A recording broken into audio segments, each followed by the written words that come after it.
of the State Capacity Building Center Infant Toddler Specialist Network. We are so excited to welcome you to our first Hot Topics webinar of this series on reflective supervision, a systems approach. And in the next hour, we've got a tight-packed hour to explore the foundations and frameworks and critical elements of reflective supervision and reflective practice. And we've been kind of looking at who's on with the chat. We're super glad that you're already welcoming each other and saying hello to each other. And I think we've got representatives from West Coast to East Coast and some of the territories as well. So we're really glad that you're here.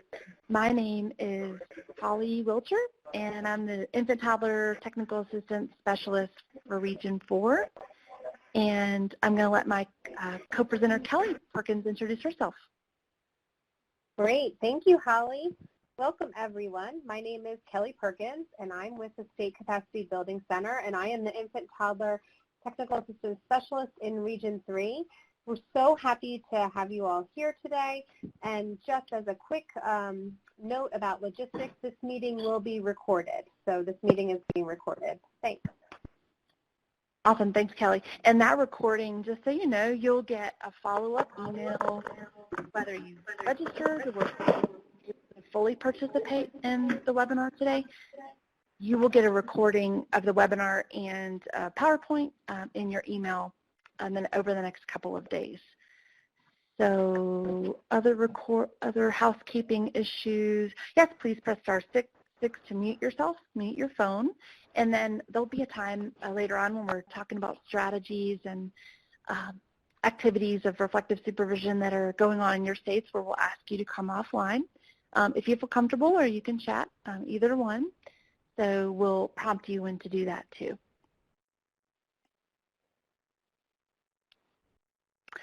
And over the next 58 minutes, we're going to first explore the topic of reflective practice before we jump into reflective supervision. And then after we talk a little bit about reflective practice and reflective supervision, we're going to explore some state approaches that you've used to successfully and meaningfully integrate reflective practice and reflective supervision or consultation into your infant toddler initiatives, your early childhood initiatives, or statewide if you've had that much success. So then we'll entertain questions and answers, and then we'll thank you and send you on your way and wish you well. So as a result of this time together, we want to be clear that you're not going to be able to, as you probably didn't guess, walk away being able to conduct reflective supervision, or but rather just a greater understanding of its essential elements. This is a beginning and intermediate kind of level webinar, and we'd love to do a follow-up and a part 2 later. Maybe that will happen with some more extensive storytelling of states and how they've meaningfully integrated capacity building for reflective supervision within their state. But more so, we're going to discuss why reflective practice and supervision is super important and why it matters, what the research says, and then what strategies we might use to embed it in our work.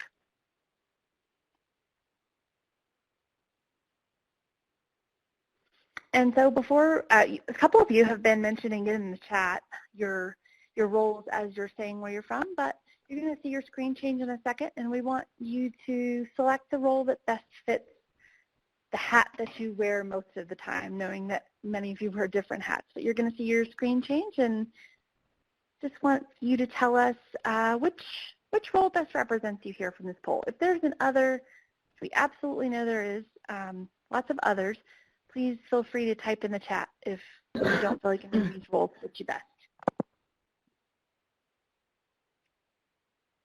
Great, we've got a lot of training and technical assistance professionals on. That's wonderful. So you're probably engaged in reflective practice, or maybe you even provide reflective supervision to the infant toddler workforce.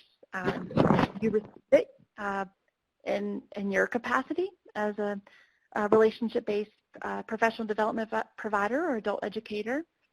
And we've got just as many state government professionals. That's awesome. So maybe you're thinking about how to meaningfully integrate reflective supervision or build the capacity for in your state for that.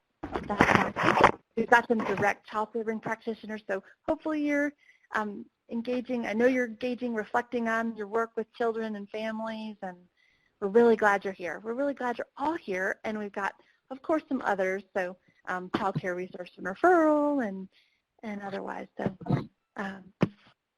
thank you so much for participating in that poll for us. So this is exactly who we were hoping was here, so you're in the right place. Thank you.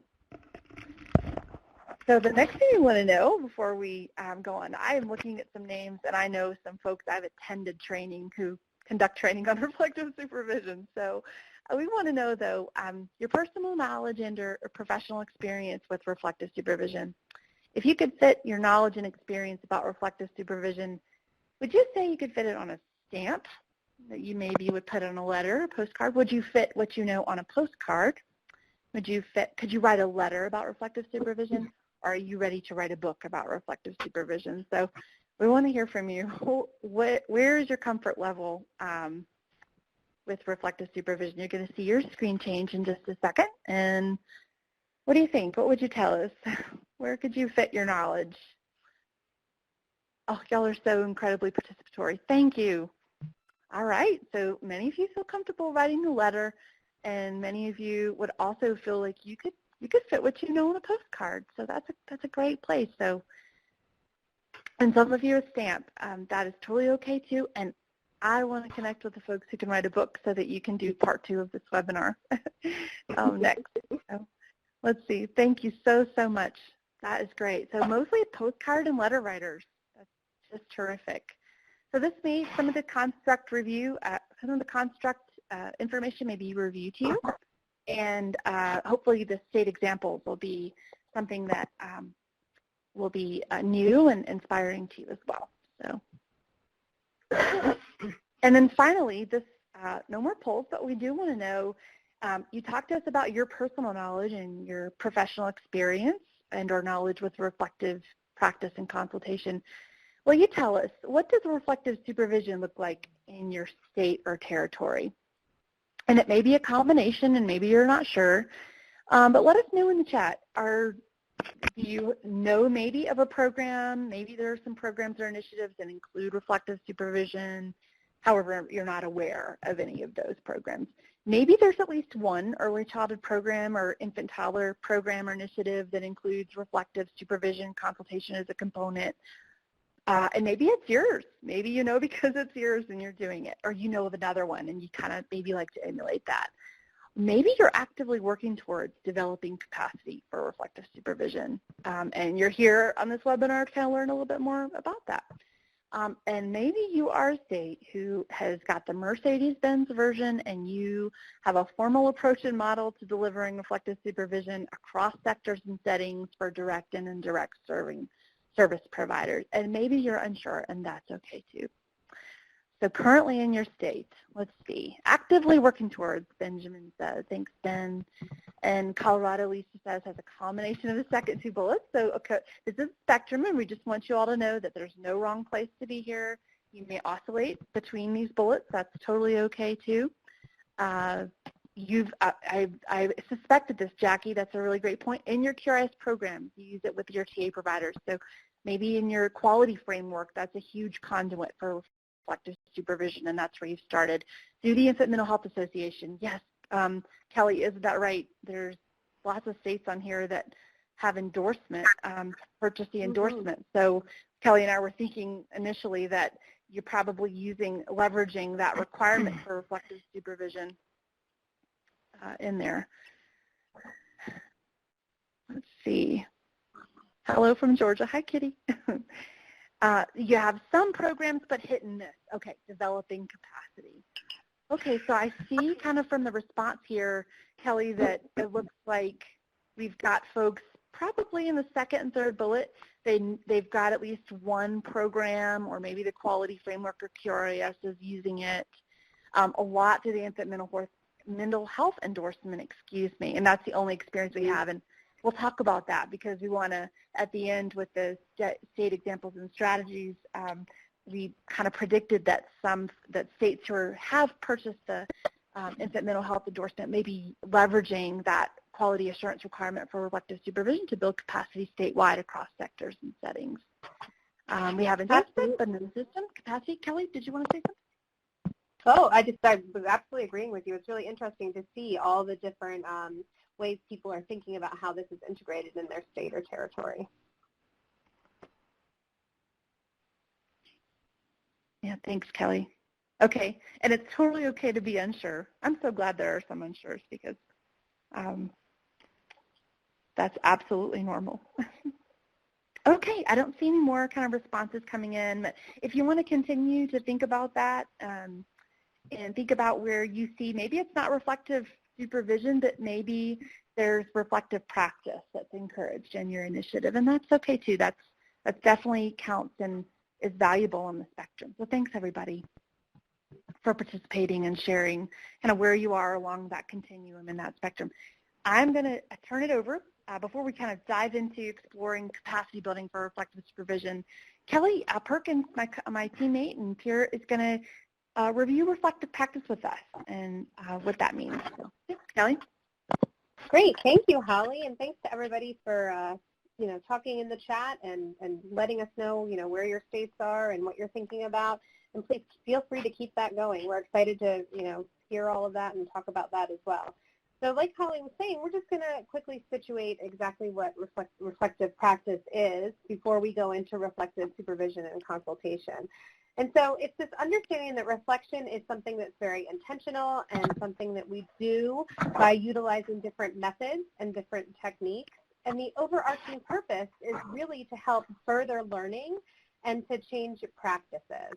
And so reflecting on practice, it enables us to be able to discover and to understand and to really think about the complex range of knowledge, skills, and understanding that we have. And then also it really helps us by using our intellectual and emotional power to really try to understand and improve our situation.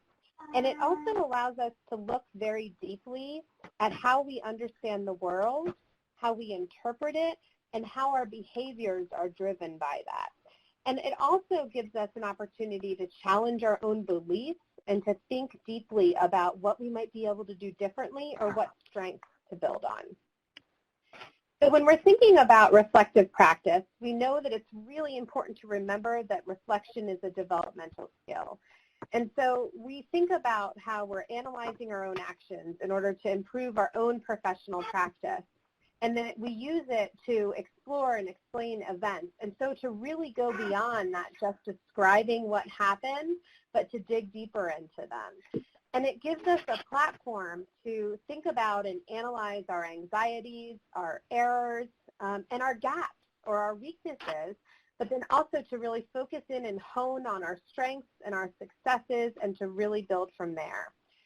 So it's important to think about that reflection is a developmental process, as Corsagan and Schoen talk about, that we use reflection as a scaffolding, and it's a strategy of gradualness, which is important to think about, and that reflection really helps us to freeze moments.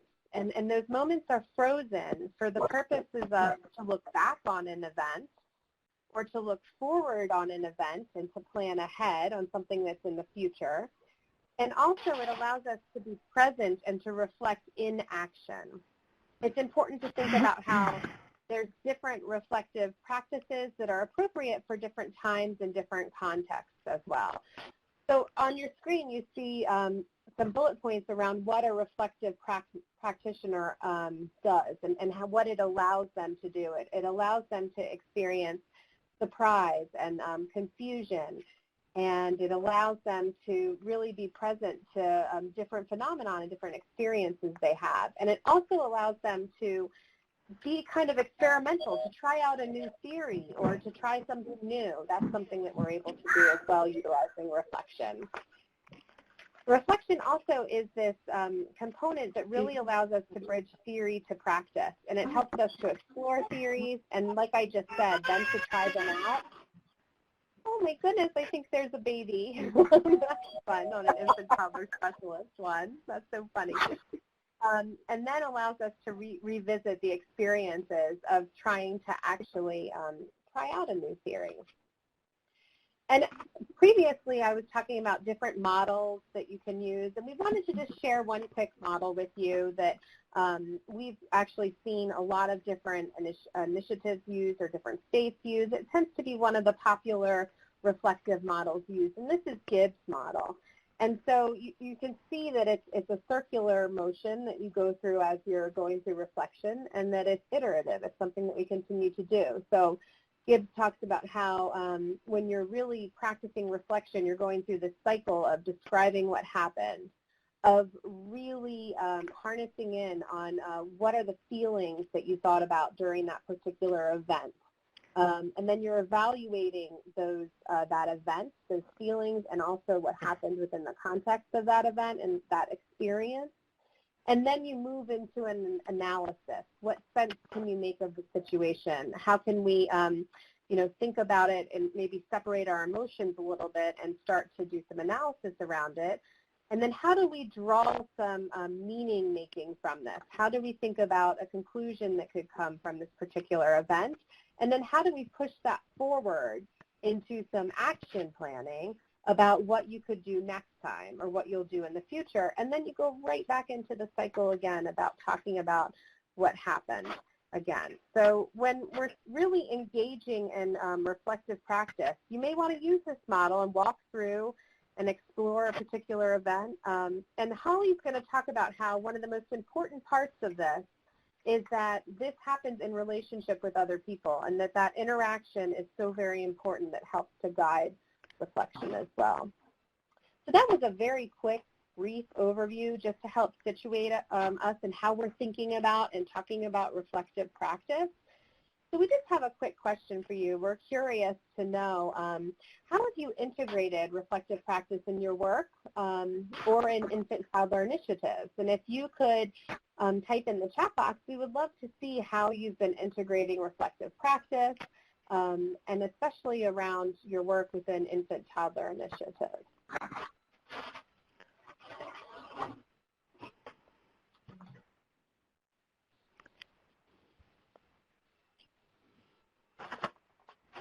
Looks like some people are typing and thinking about how they're integrating reflective practice in their work. Let's see.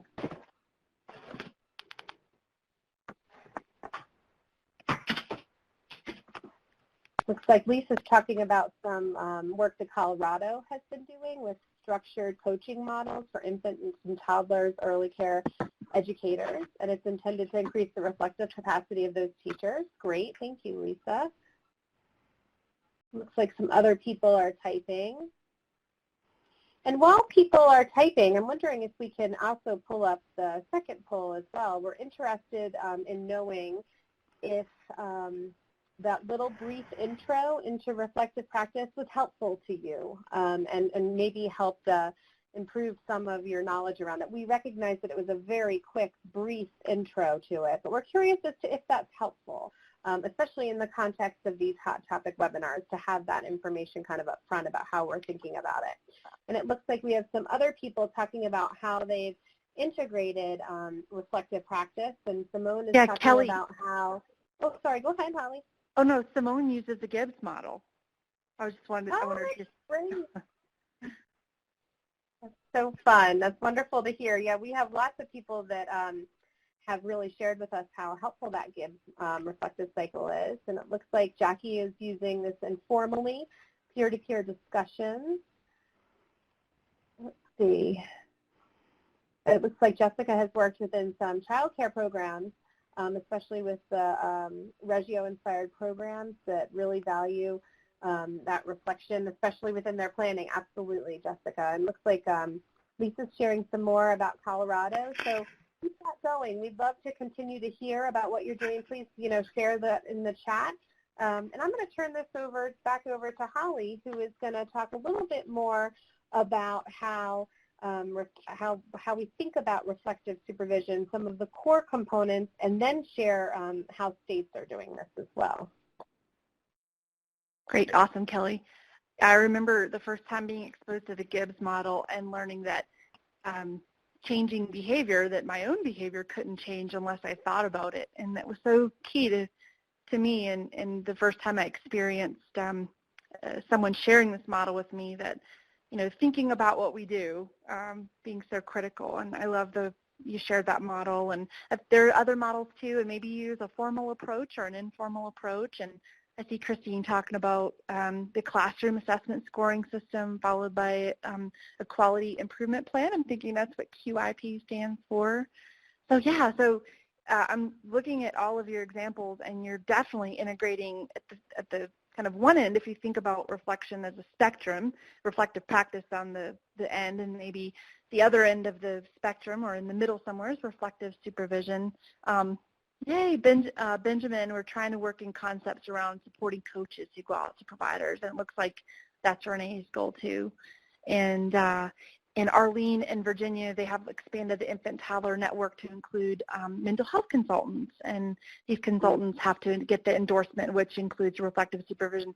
It's super interesting that, and we'll talk a little bit with our examples about impetus for reflective supervision and practice, and how sometimes in some initiatives and states it started, and the so what and the why and the buy-in began with some infant toddler initiatives and from the model by function, and that how sometimes developmentally with states we've jumped on this practice because of some quality assurance requirements, right? So, or from QRAS, or from another, or quality rating improvement systems, or from another quality improvement mechanism. So looks like reflective practice is a huge part, Kelly, of folks' quality improvement processes and the mental health work by and large. So thanks, everybody. I just love this. I'm having a little bit of imposter syndrome, I'm going to have to admit, as I go into this section, because there are a couple people who said they could write a book on this. And so I'm going to try to ignore those thoughts right now. I got to cover the next couple of slides, which is really going to extend upon the reflective practice conversation into making sure that we're operationalizing reflective supervision consultation the same way in terms of how we're going to talk about it today. So on this slide, you see a couple of, you could call them definitions or descriptions of reflective supervision consultation that really resonated with Kelly and I. We were putting together this learning opportunity for you. Reflective supervision is a relationship for learning. I just love that, a relationship for learning. That feels very safe and non-threatening, right? The process of examining with someone else in a relationship, I think we put in parentheses the thoughts and feelings and emotions and all of those in between in the course of working closely with young children and their families. And so critical difference between, of course, reflective practice, right, which can be individual and just with ourselves, and reflective supervision is the presence of another human being, right?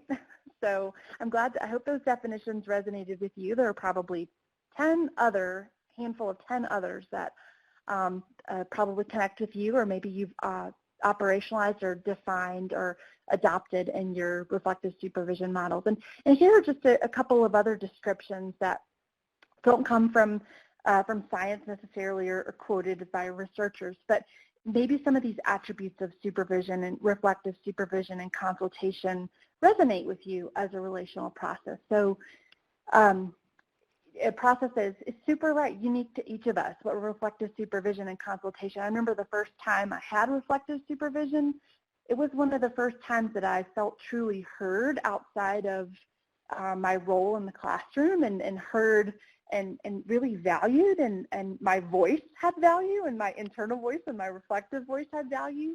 And to be able to hold that space with someone else was, I felt 11 feet tall when I left my first reflective supervision consultation session. So it's a partnership requiring regard, commitment, presence, a relationship searching for meaning. I won't read all of these to you, but maybe some of these attributes connect with you regarding reflective supervision and consultation. And it's critical to remember, right, that sometimes when the term supervision may or may not have a positive connotation in our work with folks who serve our babies and our toddlers and our parents and families, and that sometimes it can have maybe a supervision can be connected to like managerial type processes and those types of processes. And so when we introduce the concept of reflective supervision to our team, and we may not have this gung-ho acceptance and excitement, right? And these attributes or these associations may not always be what we feel. I had a colleague who told me that it took a while for her with a couple of her teammates for the buy-in for reflective supervision and for that to feel like a safe space, right, where the relationship was trusting and that person could really hold the space with someone else in a non-threatening way.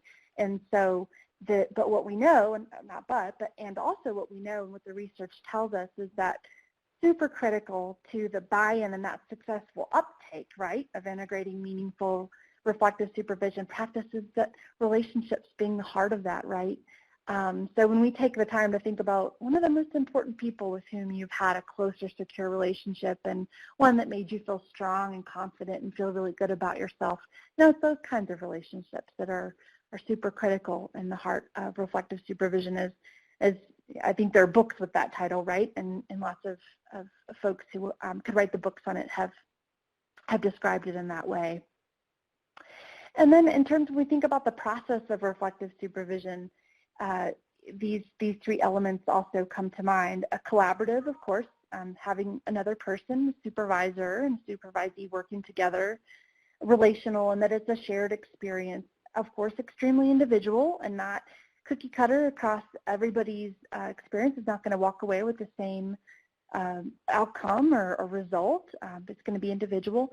And a dual process with a comfortable time and place for questioning and a wandering together. There are literally probably 50 million ways to describe the process of reflective supervision. And I've seen many of you chatting in here, how you would describe it with forming the strong relationship being so important. But here are just a couple of, I'm going to advance that slide. I was just talking a little bit about those, the collaborative, relational, and dual process, and how those are critical to the process of reflective supervision.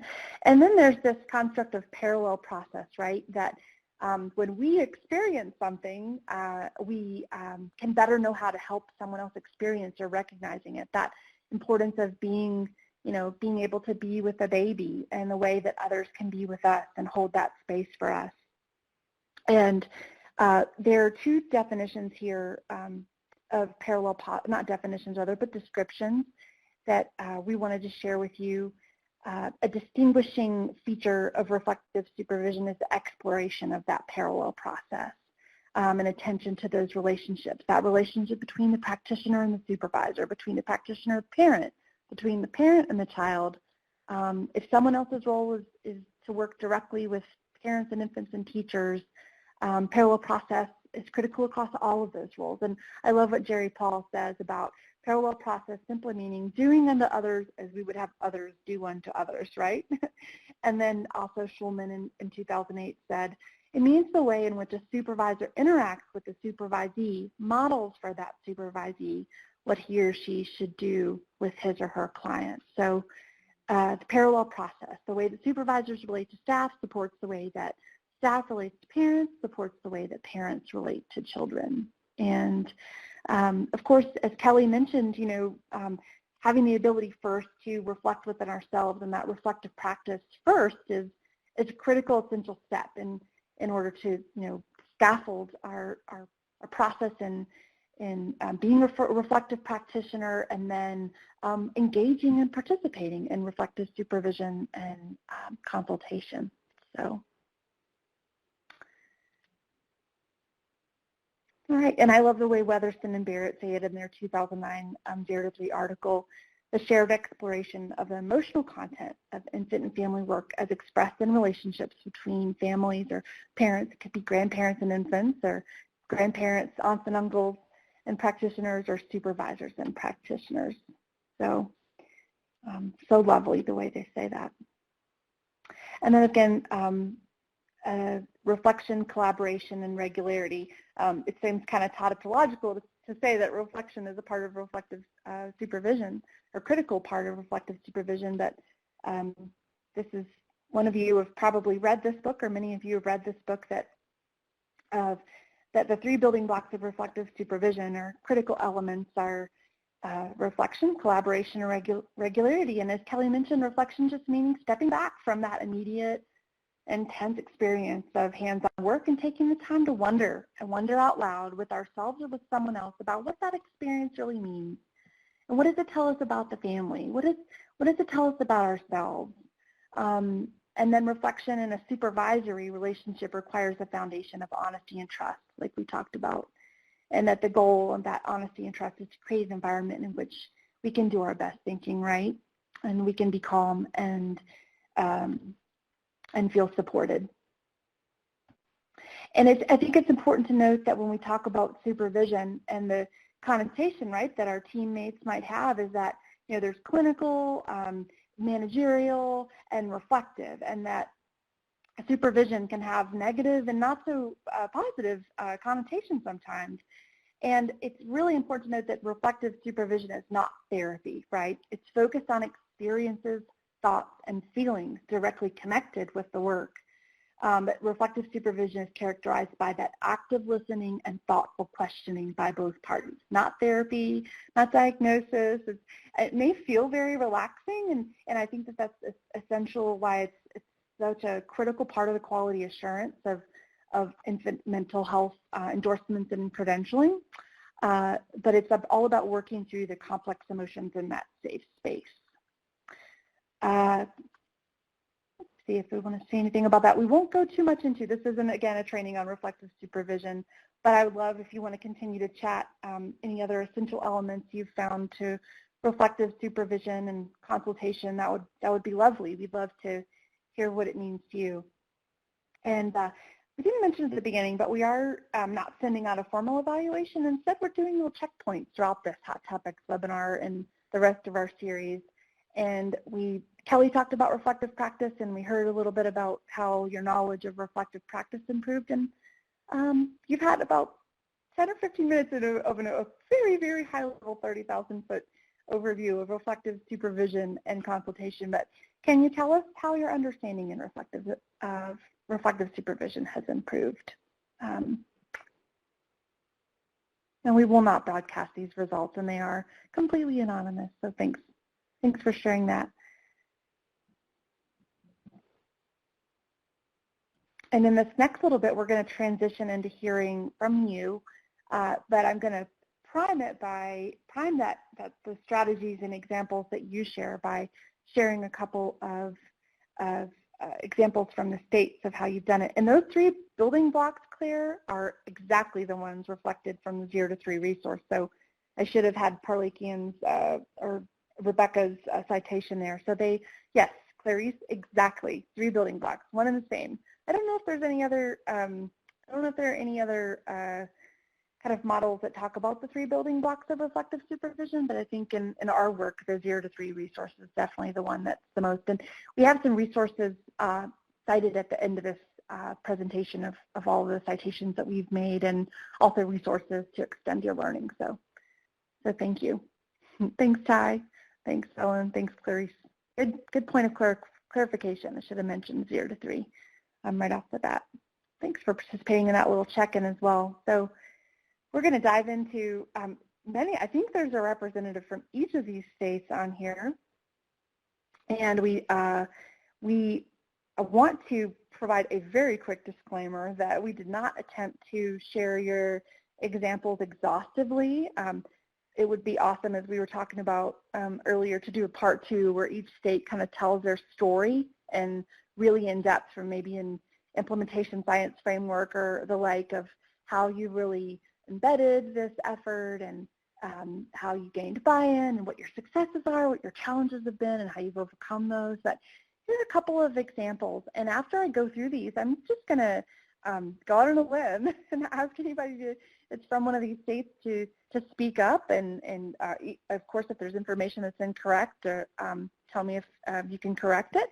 And speak a little bit about what the capacity building experience has been like. But in Colorado, we know that I think it's in large part through the EQ, expanding quality infant toddler work, and the infant mental health endorsement, that there's a lot of synergy around early childhood projects that have really elevated the status of reflective supervision and the importance of it. And they've got a specialized training track and an annual conference and a consortium of reflective supervision volunteers, and the infant toddler expanding quality relate model includes reflective supervision. And lots of states, and thanks for mentioning that, Lisa, lots of states through the infant mental health associations have great language. It's actually really generalizable and universal describing reflective supervision, and I think Wisconsin is a great example of that, and they've kind of have an operational definition you'll see at the bottom that we'll share later. Virginia has you will get a copy of the PowerPoint presentation and with all these hyperlinks in there too. Virginia has created a course for home visitors on reflective supervision, and I'm sure someone, Arlene, you can probably say, wouldn't you, that even if the reflective supervision comes largely as a function of the home visitors' core competencies, that the construct and the practices in reflective supervision are probably, or in this course, are applicable across settings and sectors, right? And then in Minnesota, consultants receive reflective practice training, and there's an annual symposium they provide, and they also have a reflective supervision online course. I think the Virginia one, Arlene can probably clarify later, is a face-to-face, but maybe it also has an online component. In Michigan, there's the annual professional learning symposium, and that's connected. Maybe someone from Michigan might clarify if that's connected to the mental health kind of annual conference or biannual conference there. So these are not exhaustive lists of course, and I think I just read something about California having a reflective practice training that they offer for folks who are going through their competencies, and I think they call it a mental health certificate in California. But we're gonna ask you right now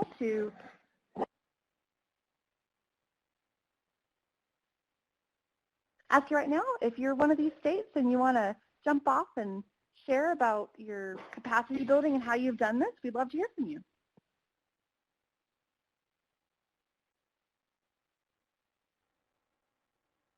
Lisa, can you tell us a little bit about Colorado's story and how you built the capacity and buy-in and how it's working for you all, and the synergy you've created across infant toddler and maybe even the endorsement, or anything you want to share?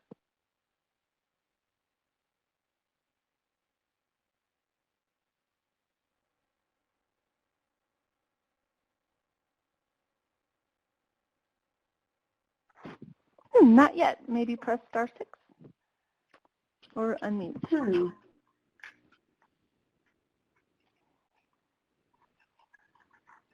Try now.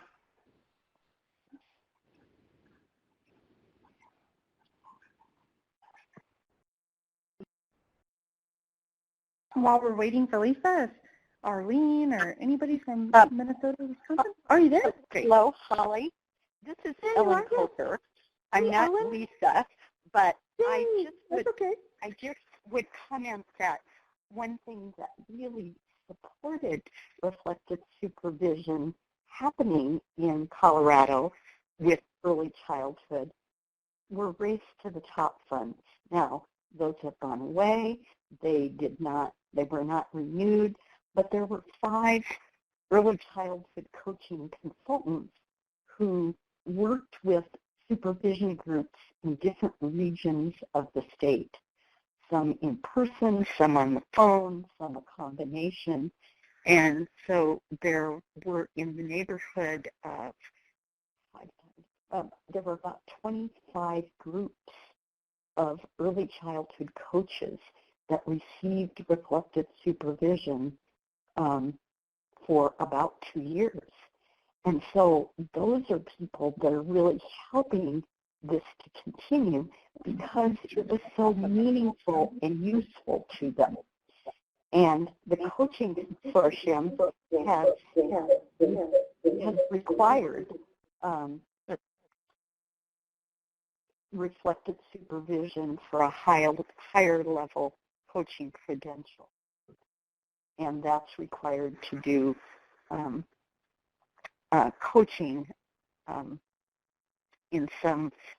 some funding streams. So those are two things that happened that really helped to build that capacity.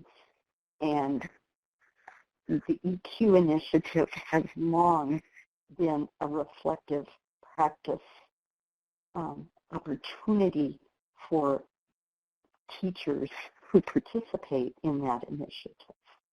And I think Lisa can speak more specifically to that, since that's her primary role. Let's see if you can hear me now. Yes, Yep. and thank you, Ellen. Excellent. We can hear you, Lisa. Okay, Thank wonderful. We had a miscommunication between our computer and our conference line, so now we're on another phone line. Yeah, Ellen made some really great points about sort of what we have now, and I think one thing that a horn she didn't toot in this discussion is the EQ initiative, along with several other pieces. There are several other local and statewide initiatives and organizations who have together for several years formed what we call a coaching consortium. And that consortium developed that coaching credential. And when the Race to the Top funds arrived, they gave us the opportunity to build some capacity, which is why I said earlier, we're still in a building capacity and we have a formal system. Reflective supervision is hard to do. It's hard to understand. It's hard to describe until you do it. So having that coaching consortium that committed to this is the best practice. You can't provide good coaching unless you are also receiving good reflective supervision, led to that credential ultimately including a reflective supervision piece, which also values the workforce that we have, because many people came in not having received reflective supervision or having received good coaching themselves. So building the reflective supervision piece in has allowed us to start people out in doing good work, knowing that they'll be supported. But I also want to talk about that, yes, they're parallel, and at the same time, we've had a strong commitment to joining the Alliance of States and participating in the infant mental health endorsement, and that has built reflective supervision and reflective supervisors. So both our Association for Infant Mental Health and our Early Childhood Professional Development group within our State Department of Education have provided training to develop early childhood reflective supervisors, so that we can build capacity for that. And as Ellen mentioned, it's still a funding struggle because it is intensive work. We've adopted a pretty group-focused model, which has been really effective. So I would be happy to answer any questions that are coming up. I'm not sure if I've met all the things that you were looking for, Holly. Oh no, Lisa, you and Ellen have met them and more. Just little, 3 little bullets compared to your conversation about, the leveraging the race to the top and, that tipping point that it reached, and then you've integrated into the coaching credential and the EQIT, expanding quality infant toddler care, which is the training and coaching initiative you have for infant toddler workforce, and then between your infant mental health. I think that's a prime example of, building the, requirement into quality assurance processes is a great way to build capacity statewide and to help with the buy-in. Have you, do you have any lessons learned or things that you would offer in your capacity building endeavors for other states? Or I think it's an ongoing process. It's a very ongoing process that we can't pause from to maintain the commitment to what we know is best practice. As you mentioned with that parallel model, we know that if we want people to be able to treat children and families in a way that values their competence, that we have to treat those professionals in a way that values their competence. And at the state level, we have to treat our coaches in a way that values their competence, and reflective supervision is a great place for that. So I would say not to give up, just to keep working at it is very important. We've gotten a lot of amazing feedback from the people who are receiving reflective supervision that it really has mattered to them. This is Ellen, and I would agree completely. Do not give up. And there are individuals that have sought out personal funds and community funds to continue to receive reflective support, reflective supervision, because they don't want to give it up. And it so builds a strength for the most important individuals, those infants and toddlers who aren't able to speak for themselves. Ellen, you and Elisa just explained parallel process so important, and I think so beautifully and so elegantly. Thank you so much. And the importance of reflective supervision, I think sometimes this construct, where it's gaining, it's been in the social work field and home visiting and in early childhood fields for a long time, right? And tying that, I love the point that you said about tying the research to it of why it's important and allowing the caregivers to be with the babies in a way that respects them, and then because they've received it from their supervisors and on, that's super, super powerful. And when we can tie that research and that connection to a rationale for why we want to maintain this and build capacity for it in our states, right, we're gonna get a little bit more traction there, right, with funders, hopefully. So I see folks have, Eva, thank you so much. You posted the reflective supervision link for Colorado and how Colorado has described it and operationalized it. That's super helpful. I really love, it really matches well with Wisconsin's at the bottom here. Their definition adoption, they have this great reference on a resource rather on demystifying reflective practice and defining reflective supervision and consultation for the infant early childhood professionals. And I think they used, it's the same kind of Wisconsin Infant Association for Mental Health.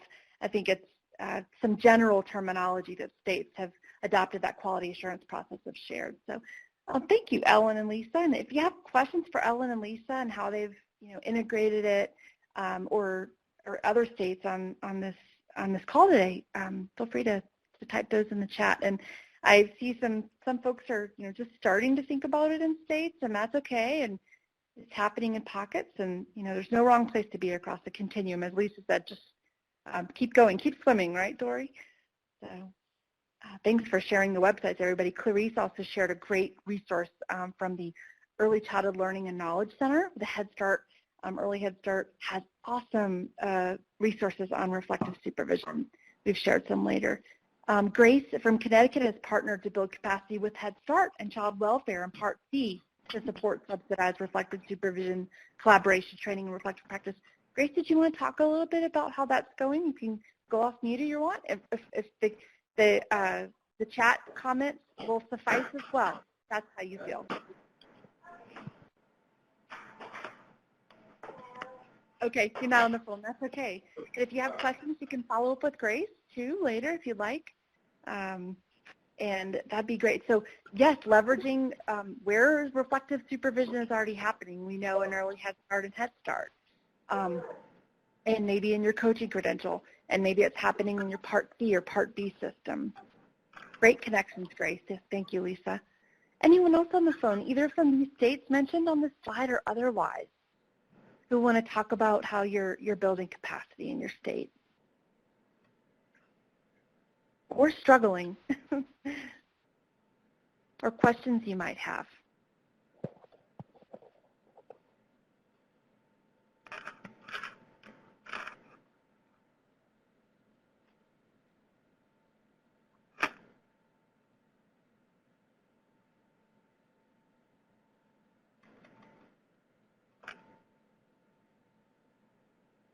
I know when Kelly and I were doing our research, we saw that the home visiting sector seems to be a very strong sector that has a very long history of integrating reflective supervision, and in their home visiting competencies, reflective supervision is a huge resource.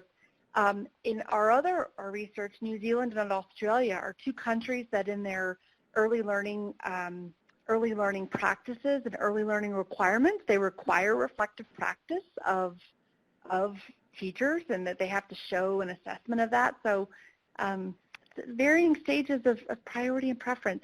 Simone says, I used this tool when I started providing TA, technical assistance. And it's a goal. Oh, yes. Oh, thank you, Simone.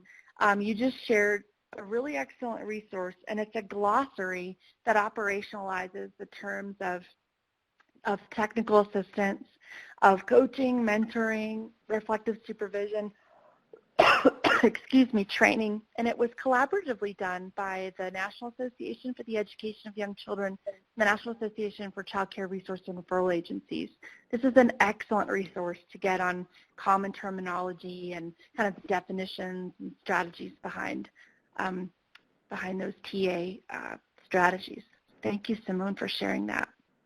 So we're going to, please continue to chat and ask your questions. The next little portion is diving into resources a little bit more, and then please, if you are thinking or tempted to go off mute and you want to ask a question or talk about your state strategy, please do so. But we wonder, Lisa and Ellen talked a little bit about Colorado.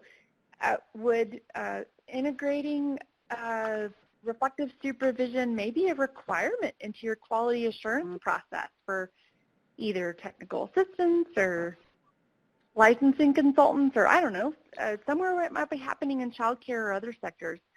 How likely might you be to use one of the strategies mentioned by either the Minnesota, the Wisconsin, the Lisa, please address Tiffany's question. Yes, I didn't see it, so please do so.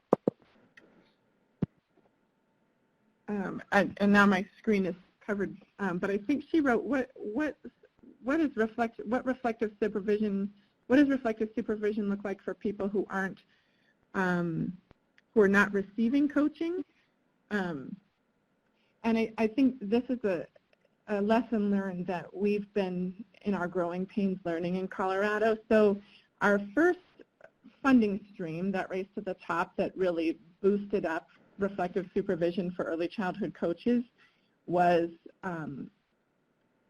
our first primary audience were our quality improvement coaches working within our quality rating system.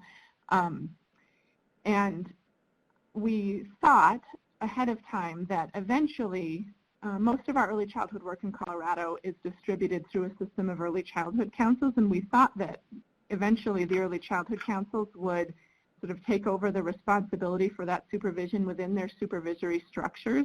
And I think something that Ellen mentioned, how much once that initial funding stream ran out, people still wanted reflective supervision because they enjoyed it so much and it was so powerful for them. We found out that people didn't maybe want to receive reflective supervision within their supervisory structure, which may have been because our initial model was a system of regional, we call them coaching consultants, who provided the reflective supervision. So one of the things, I think this is a response to Tiffany's question, and maybe you can clarify, Tiffany, that anyone who's working in early childhood in a role where they're training, where they're receiving coaching, where they're getting coaching, could benefit from reflective supervision. That, and I maybe could highlight here that Colorado, I would say our model that we've worked under so far doesn't align well with that Gibbs model, because we've intentionally focused on our reflective supervision not being a problem-solving model, but rather being in building of reflective capacity. So the reflective space, the regularity of that reflective space, is a holding space for whatever is keeping you up at night in your work in early childhood. So you would come to your reflective supervision group, you would be supported to reflect together on broad topics, but also around a specific topic that might be coming up for you. That's something that the simplest way to say is that first thing on your mind when you wake up in the morning, you bring that topic and discuss it in your reflective supervision group, and not necessarily with the intention of solving a problem, but just thinking about it with a different set of eyes or from outside of the thing that you're thinking about. So Tiffany, if you have further questions, please feel free to email us, or we'd be happy to talk more. And this is Ellen again, and I would just say that one of the factors in who somebody wants to receive reflection from, or reflective supervision, reflective practice, I believe, as I've observed and listened to stories from people across the state, is the fact that some people who are providing reflective supervision may not have a full understanding and training of reflective supervision, but they want to provide it, or they are able to provide it in terms of they physically are available to provide it in their workplace. And I think that's a tricky road to travel, to know exactly what you want to expect of a reflective supervisor and somebody who's going to provide reflective supervision in your community, but something to really think about. For example, somebody who has never received reflective supervision themselves, I don't think is the best person to be providing reflective supervision. Those are all my personal opinions. Thanks. Yeah, Ellen, you just described that really well. There's experiencing it first, right? Just like you have to experience and able to kind of provide it, and then know what that feels like. So that's critical. So Tiffany, that was a really great question.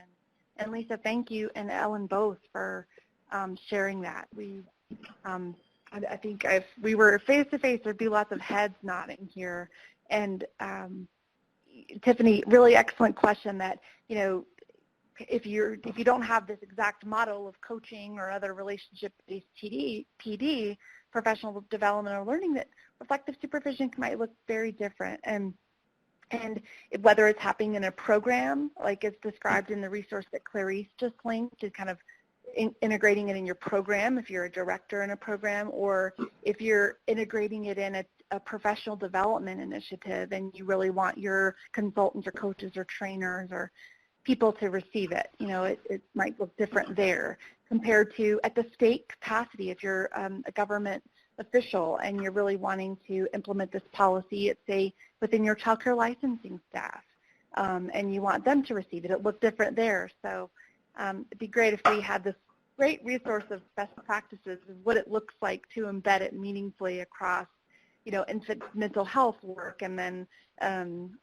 across different sectors and settings. So we've got about 2 minutes left, and if you want to post questions or comments or come offline, we'd love to do that. But as we're doing that, I just wanted to bring your attention to, in this webinar, you'll get some resources that are on reflective supervision, and you've got some in the chat. We will copy and paste these resources shared in the chat in the email follow-up with you. But we want to know, chat, what about some other webinar topics that would be useful to you? If you've signed up for this one, you've likely seen our other Hot Topics webinar. These are kind of brief, blip, you know, 1 hour kind of chat sessions that we have about different topics. But are there other topics that would be helpful to you? Please share that in the chat, or you can come offline and say that. What would be helpful to you? Also, if you want to peer-to-peer with any states who've really done the reflective supervision piece well, you can absolutely have that. Reach out to us, and we'll connect you, or you can connect with them directly. Here's a references slide of all of the citations that we talked about today. Lots of 0 to 3 references who've done just an amazing job of really operationalizing reflective supervision consultation with us, as well as the Michigan Infant Mental Health Association and the endorsement process. And then let's see, we want to know we want to know just one last question from you, and as you're posting what more you want from webinars, what do you think you're going to do next as a result of our time together? You're going to see your screen change, and we'll just extend the webinar about 30 seconds. Rana's going to pull a poll up for us. What might you do as a result of participating in this webinar today? And I'm going to kind of share what some of the chats are, too. Kristen, you said infant mental health endorsement state successes and promoting. Absolutely. It would be helpful to learn reflective questions to ask during reflective supervision. Oh, Patty, I'm so glad you said that, because there's a resource on a reflective supervision self-assessment and then reflective questions that we'll include in the follow-up as well. So that's a really great question. That was shared in another slide, but I didn't get to spend a lot of time on it. So really great. That's a great place to start. There is no wrong place to start here, as Lisa was saying, even if it's just integrating reflective practice, right, and starting that and then working our way up to that full scale. So we have these options here, but you can, you may do nothing as a result of our time together. Maybe you'll look up reflective supervision and you'll study the construct a little bit more. Going to investigate some of the resources further, some of you said. Maybe some of you might explore with your state how you can build the capacity to integrate sustainable reflective practice and or reflective supervision. Maybe you'll do all of these. Woo, because you're all overachievers. And many of you are writing the book on here, so, or can fit what you know in a book. So maybe there's some other things you're going to do. Maybe you'll talk to a colleague about it. And I think at this point, thank you for participating in this Hot Topics webinar. I really want to thank the states that we talked about with exemplars today, as well as Lisa and Ellen for coming off and kind of showcasing Colorado a little bit. Kelly, do you want to say anything before we go? Just a big thank you for your engagement, both by people who came off mute and also in the chat box, and we look forward to seeing you on our next Hot Topic webinar. Awesome. Thanks, everyone. We'll follow up with the resources and the mentioned in the chat, your PowerPoint, the recording of this webinar, and we can't wait to hear your voices, see your names on the next webinar. Thanks, and we wish you well. Bye, everyone.